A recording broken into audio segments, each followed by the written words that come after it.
충성하는 삶을 살다가 여러 가지 이유로 낙망하기도 하고, 또 하나님을 믿는 신자들이 세상을 살면서 현실에서 부닥치는 여러 가지 이유로 낙심과 절망에 빠져서 방황하는 사람들이 주위에 많이 있음을 보게 됩니다.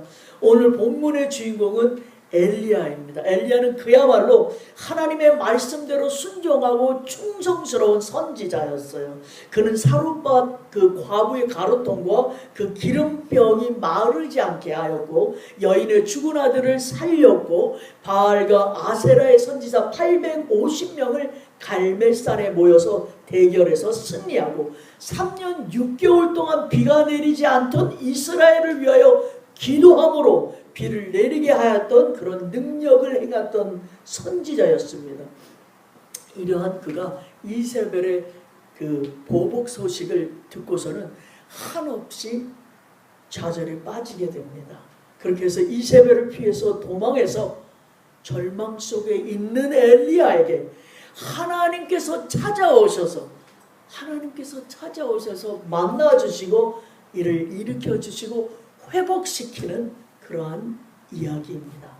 그러니까 말씀을 통해서 엘리야가 왜 힘을 잃었고 왜 절망했는지 그 이유를 알아보고 우리가 각성하고, 우리 또한 엘리야를 찾아오신 그 하나님을 말씀을 통해서 만나시기를 바랍니다. 첫 번째, 엘리야는 주변의 환경, 형편을 바라보고 낭망했습니다. 절망했습니다. 본문 3절을 보니까 그가 이 형편을 보고 일어나 자기의 생명을 위해 도망갔다는 겁니다. 여기서 이 형편을 보고에 해당되는 원어는 라입니다. 라라는 단순히 그냥 바라보다라는 뜻입니다.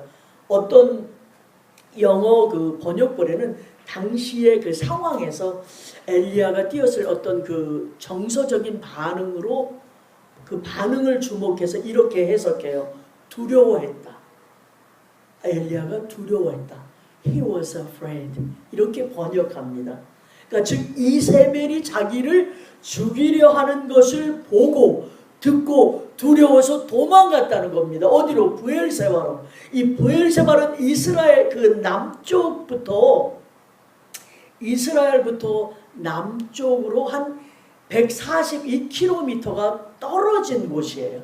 그러니까 그곳까지 도피한 것은 아마도 이세벨의 위협에서 벗어나기 위함이었을 것입니다. 그 이적과 그 능력의 종으로서의 모습은 온 백성들에게 떨쳐 보였던 그 엘리야였는데, 불과 그 하루 만에 이처럼 황망이 도피길에 오르는 모습은요, 그도 우리와 동일하게 연약한 인간임을 저희로 알게 합니다.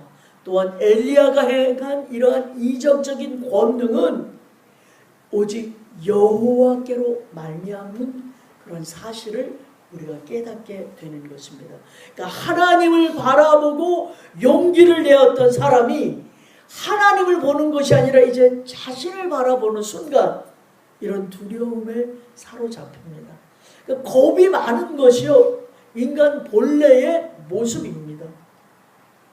엘리야 자신이 강한 것이 아니라 약한 엘리야 그 인간을 강하신 하나님이 들어쓰셔서 강하게 사용하신 것 뿐입니다. 그러니까 가나안 정복에 나선 이스라엘 군대가 그랬고요, 아멜렉과 싸우는 여호수아의 군대도 그러했어요. 그러니까 하나님을 믿는 성도도 마찬가지입니다. 강해 보이는 인간의 본 모습은 사실은 이렇게 약합니다. 약해요. 그러니까 용기를 내다가도 작은 일에 절망하는 것이 사람입니다. 그러므로 끝까지 좌우 현실에 치우치거나 낙심치 말고 하나님만 바라보는 것이 흔들리지 않는 유일한 비결입니다. 그러니까 바다 위를 걷다가 물에 빠진 베드로의 그러한 모습과 같습니다. 예수님을 보고 걷기 시작했으면 끝까지 예수님만 바라봐야지 뭐하러 덮치는 그 파도를 봅니까? 그러니까 두려움에 그 휩싸이는 거예요.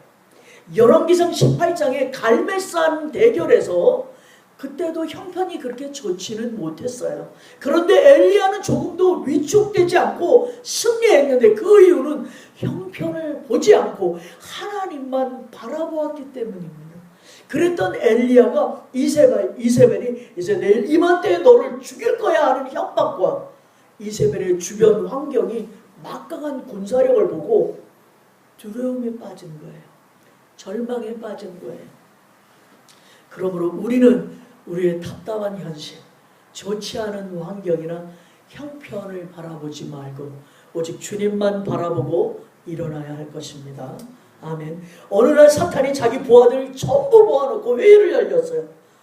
그날의 토의 주제는 어떻게 하면 착한 사람, 믿는 사람, 선한 사람들로 하여금 죄를 짓게 만드느냐는 토의였어요.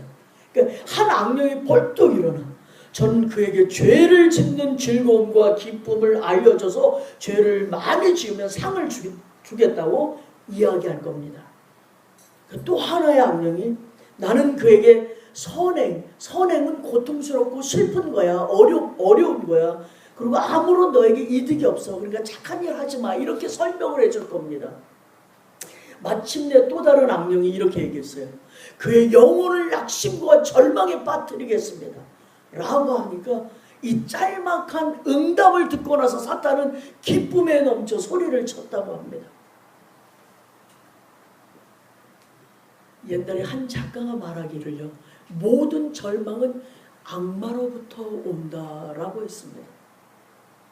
이제 우리 그리스도인들은 이 말을 교훈 삼아서요.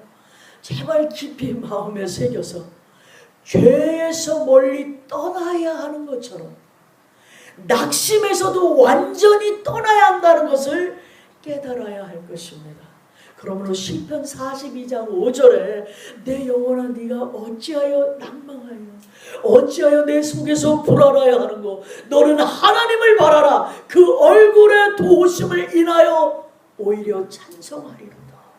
이 신앙생활에서 가장 치명적인 것이 낙심이에요. 절망이에요. 그리고 가장 권고할 만한 것이 자신감입니다. 옛날에 아주 현명한 어떤 사람이 말하기를요. 이런 시험을 극복하기 위해서는 확고한 신앙이 가장 중요한데 그래서 첫째도 자신감, 둘째도 자신감, 셋째도 자신감이라고 거듭 강조했습니다. 우리는 정복할 수 있다는 자신감을 가져야 합니다. 할 수 있다 해보자. 그러니까 해보지도 않고 못한다는 것은 믿음이 없기 때문입니다. 그래서 할 수 있다. 믿는 자에게는 능치 못함이 없으리로다. 이렇게 성경에 말씀하셨어요. 믿는 사람들 중 많은 사람들이 승리의 삶을 살지 못하는 것은 사단에 대해서 잘 알지 못하기 때문입니다. 이 사단을 바로 알아서 조심해야 할 어떤 부분, 경우와 담대히 맞서 예수의 이름으로 십자가로 싸워야 하는 경우 이러한 것을 잘 구분해야 되는데 마가복음 4장에 보니까요. 예수께서 깨어서 바람을 꾸짖어요. 바다더러 잠잠하라 고요하라 하니까 그 바람이 그치고 아주 잔잔해지더라. 그때의 제자들은요 무서워합니다. 막 무서워하니까 예수님께서 너희는 어찌 무서워하니 그 소리 안 하고 너희는 어찌 믿음이 없느냐 이렇게 말씀하세요. 마가복음 6장에 바다 위를 걸어오시는 예수를 보고 다 놀랍니다. 제자들이 기절초풍을 해요. 이에 예수께서 말씀하십니다. 안심해 나야 두려워하지 마. 이렇게 말씀하셨습니다. 지금 이 소리는 우리에게 하시는 말씀입니다.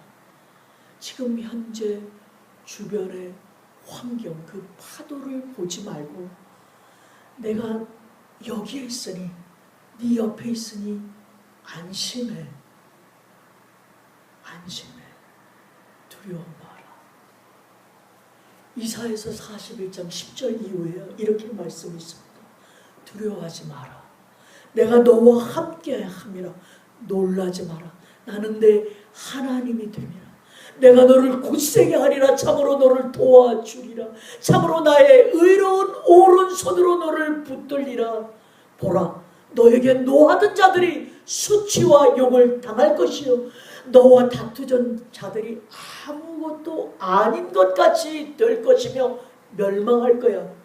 네가 찾아도 너와 싸우던 자를 다시는 만나지 못할 것이요 너를 치는 자는 정말 아무것도 아닌 것 같고 허무한 것 같이 되리니 이는 나 여호와 너의 하나님이 너의 오른손을 붙들고 내게 이르기를 두려워 마라.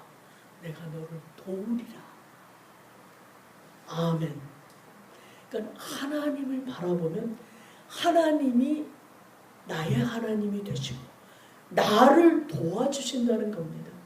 그러니까 하나님을 믿고 안심해라는 것이죠. 그러므로 우리도 모두가 주님만을 바라보고 내일을 향해 전진하는 성도들이 다 되어야 할 것입니다. 두 번째는 엘리야가 스스로 광야에 들어가 죽기를 구합니다. 그러니까 개역 한글의 번역으로는 이 4절이 스스로 광야로 들어가 19장 4절이 하룻길쯤 행하고 한 로뎀 나무 아래 앉아서 죽기를 구하여 가로되 여호와여 넉넉하오니 지금 내 생명을 취하옵소서. 나는 내 열조보다 낫지 못하나이다 라고 탄식하고 탄식하는 장면이에요. 그 스스로 광야에 들어가서 이 사실은요, 스스로 광야로 들어갔다는 것은 엘리야가 단순히 그 이세벨의 위협에 그런 두려움을 느껴서 도피한 것만은 아니고 엘리야가 그런 바라본 현실이 갈멜산상의 통쾌한 승리에도 불구하고 세상이 전혀 달라진 것이 없어요. 여전히 사람들도 크게 바뀐 것이 없어요.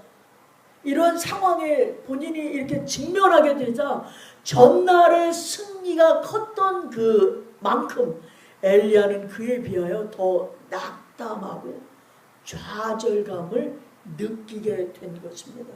그리고 엘리야가 들어간 이 광야는요, 이 하나님의 산 호렙입니다. 그러니까 하나님의 산으로 처음부터 엘리야는 출발을 한 것으로 보입니다.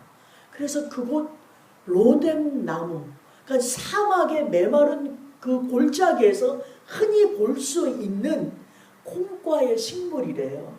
흰색이나 연보라의 꽃을 피는 이런 나무인데 1에서 2km 정도의 높이로 자란다고 합니다. 그러니까 광야에서는 그나마 바람과 햇볕을 막아줄 수 있는 그런 나무인 거죠. 그곳에 엘리야가 앉아서 자신의 생명을 취하소서라고 탄식하고 있었던 것입니다. 불과 능력의 선지자 엘리야, 그가 인간의 적나라한 모습을 하나님 앞에 그대로 드러내고 있는 장면입니다. 그런데 이것은 또한 어쩔 수 없는 연약한 우리 인간의 그런 모습이기도 합니다. 그래서 이곳에 넉넉하오니 이 소리는 무슨 소리냐면은 충분하다는 뜻입니다. 그러나 이 본문의 문자대로와 뜻과는 달리 본문의 뜻은 희망을 상실한 사람의 어떤 체념을 표현하는 말입니다. 그래서 공동 번역에서는요, 이것을 이렇게 번역해요. 이제 다 끝났습니다. 나는 다 끝났습니다. 나는 더 바랄 것이 없습니다. 희망이 없고 나는 절망적입니다. 더 이상 어떻게 해볼 도리가 나는 아무것도 이젠 없어요. 이제 그러니 하늘나라로 데려가 주십시오 라는 겁니다. 너무너무 괴로워서 엘리야는 이스라엘을 여호와께 돌아오도록 하는 일을 본인 평생의 사명으로 삼았던 사람이거든요. 그런데 그 사명이 성공한 듯 보이는 순간에 그로하여금 내가 아무것도 이루지 못한 거였구나. 그러한 마음이 딱 들어가니까 깊은 좌절과 허탈감에 빠지게 된 것입니다. 그러므로 그러한 비탄 속에서 이제 엘리야는 지금까지 선조들이 겪은 이스라엘 역사, 그 역사의 성공과 실패에서 자기 자신 역시 한 걸음도 더 나가지 못했구나. 나도 똑같은 인간이야. 그러면서 실망을 느끼고 있었던 순간입니다. 여러분, 여러분의 주변 환경에서 여러분을 실망시키는 것이 무엇인가요? 그것을 믿음으로 뛰어넘어야 합니다. 그러니까 주님께만 초점을 두고 말입니다. 그러니까 파도를 보면 못 넘는데 예수님만 바라볼 때 베드로가 무리를 걸었거든요.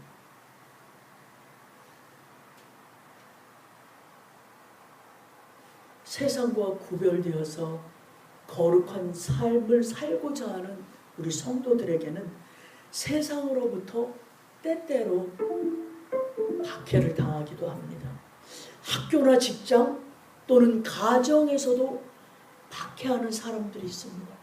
그러니까 그들은 그리스도인의 약점을 찾아내요. 그래서 막 그리스도인을 막 비판하고 심지어 물질이나 어떤 이권 등을 가지고 제약을 하기도 합니다. 그러므로 말세를 살아간 우리 성도들은 이런 때때로 불같은 시험을 각오해야 합니다. 각오하고 당하는 거하고요, 무방비로 이렇게 당하는 것과는 엄청난 차이가 있을 수 있어요. 그래서 사도 베드로가 사랑하는 자들아, 너희를 시련하려고 오는 불시험을 이상한 일 당하는 것 같이 이상히 여기지 마 라고 말했어요.